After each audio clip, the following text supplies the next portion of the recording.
মা আপনি? আরে থাক থাক, আরো তো আধিক্যতা দেখাতে হবে না। কি এমন রাজকার্য করছিলে তুমি যে দরজা খুলতে এত সময় লাগলো? কখন থেকে আমি এই ভারী ব্যাগটা নিয়ে দাঁড়িয়ে আছি। আসলে মা আমি ভেতরের ঘরে ছিলাম তো, তাই শুনতে পাইনি। আসুন আসুন, আপনি ভেতরে আসুন। তুমি না শুধু ওই অজুহাতই দিতে পারো।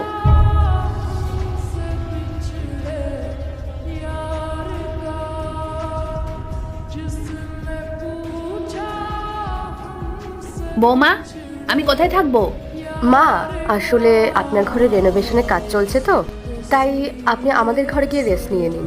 থাক, আমি এই সোফাতেই বসছি, ততক্ষণ আমার ঘরটা রেডি করে দাও।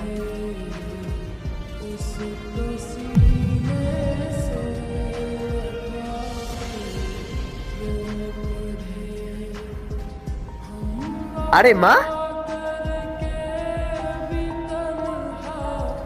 তুমি কখন এলে? অনেকক্ষণ হলো বাবু, আমি এসেছি। আচ্ছা মা, তুমি এভাবে এখানে সোফায় শুয়ে আছো কেন?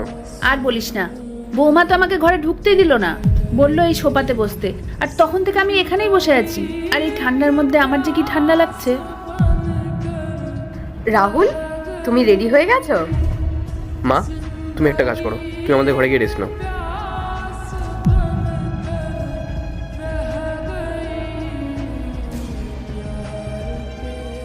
মেঘা, কি হচ্ছে এসব?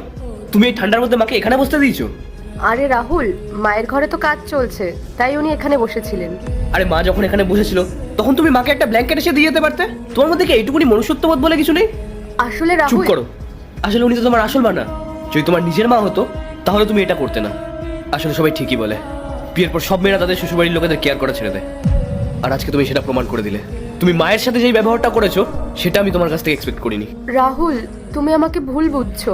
চুপ করো। আমি ভুল বুঝছি? যখন সব সত্যিটা সামনে চলে এলো তখন আমি ভুল বুঝছি? তুমি জানো না মেঘা, আমার মা আমার জন্য কতটা স্যাক্রিফাইস করেছে, কতটা স্ট্রাগল করেছে। আর তার জন্যই আজকে আমি এত দূর আসতে পেরেছি। একটা কথা শুনে রাখো মেঘা, তোমাকে আমি এই কারণেই বিয়ে করে নিয়ে এসেছি যাতে তুমি আমার ফ্যামিলির খেয়াল রাখতে পারো, আমার মায়ের রেসপেক্ট করতে পারো। কথাটা মাথায় রেখো, বুঝেছো?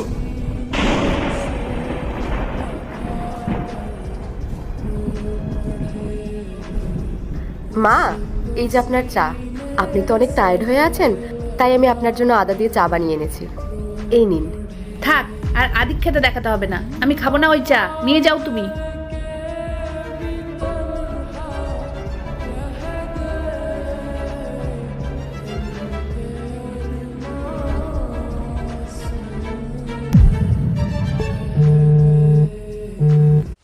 পার্ট 2 দেখতে সাবস্ক্রাইব করো ভেলকু 78M।